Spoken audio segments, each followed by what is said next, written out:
ሰላም ተመልካቾች እንዴት ናችሁ? በዚህ ቪዲዮ ለጤናማና ለፈጣን የፀጉር እድገት የሚረዱ ምክሮችንና እንዲሁም ደግሞ ሽበትን ለማጥፋት የሚጠቅሙ በቤት ውስጥ የሚዘጋጁ ነገሮችን እናያለን። አብራችሁን ቆዩ። እሺ ተመልካቾች ተመልሻለሁ። በቅድሚያ የምናየው እንግዲህ ለፈጣንና ጤናማ የፀጉር እድገት የሚረዱ ምክሮችን ነው። በመጀመሪያ ትክክለኛ አመጋገብን እናያለን። ይሄ እንግዲህ ዋና ነው።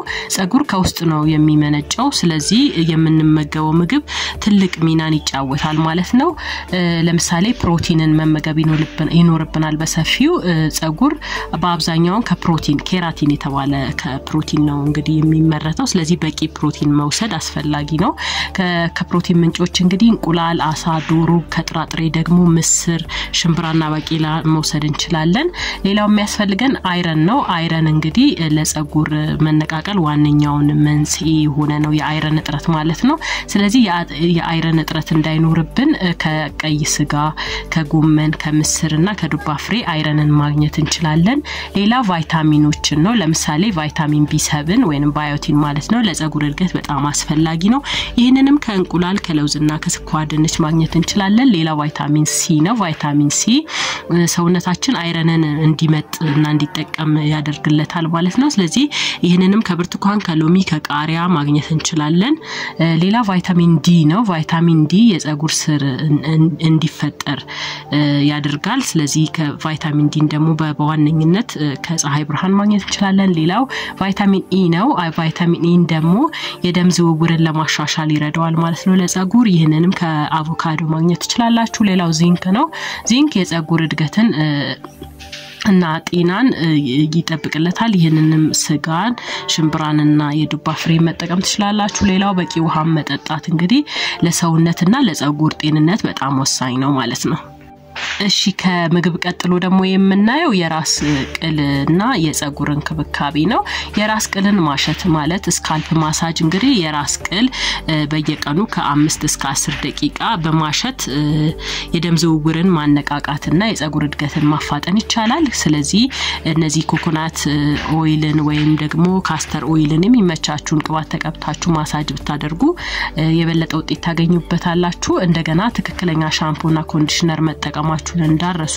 ሰልፌት የሌላቸውን ሻምፖና ኮንዲሽነር ብትጠቀሙ ጥሩ ነው እና ሌሎች ጠንካራ ኬሚካሎች የሌላቸውን ብትጠቀሙ መልካም ነው። ይህ ካልሆነ ግን እነዚህ ጠንካራ ኬሚካሎች ያላቸውን ሻምፖዎችና ኮንዲሽነሮች ስትጠቀሙ ፀጉራችሁ እንዲደርቅና እንዲሰባበር ስለሚያደርጉ ማለት ነው።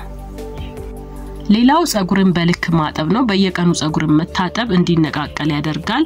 እንደ ፀጉራችሁ አይነት እንግዲህ ከ2 እስከ 3 ጊዜ በሳምንት መታጠብ ትችላላችሁ። ሌላው ደግሞ የሙቀት እንትኖችን እነዚህ ሄር ድራየሮችን በተቻላችሁ መጠን ማስወገድ ነው ማለት ነው። በተፈጥሮ እንዲደርቅ ለማድረግ መሞከር ነው። የግድ ደግሞ መጠቀም የሚኖርባችሁ ከሆነ በጣም ቀስ ባለ ሙቀት ማድረቅ ነው የሚኖርባችሁ ፀጉራችሁን።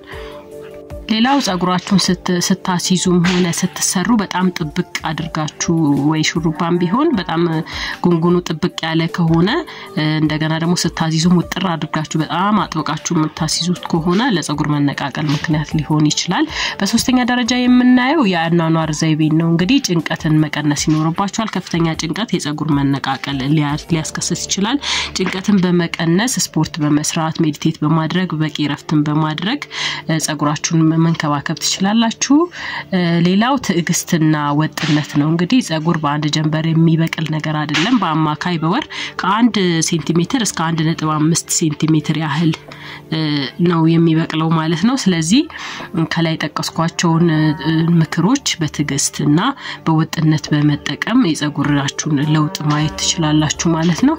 በአጠቃላይ ጤናማ አመጋገብን መመገብ፣ የፀጉር አያያዝና እንክብካቤ መከተል ይሄንን አልፎ ደግሞ በጣም የሚነቃቀልና እየተንከባከባችሁ ለውጥ ማያታዩበት ከሆነ ሐኪምን ማማከር ያስፈልጋል ማለት ነው። ደርማቶሎጂስቶችን በማማከር ምንድነው ምክንያቱ የሚለውንና መፍትሄውን ልታገኙ ትችላላችሁ ማለት ነው። አሁን እንግዲህ ቀጥለን ከዚህ ደግሞ እስቲ ሽበትን የምንከላከልበትን በቤት ውስጥ የሚገኙ ውህዶችን እናያለን።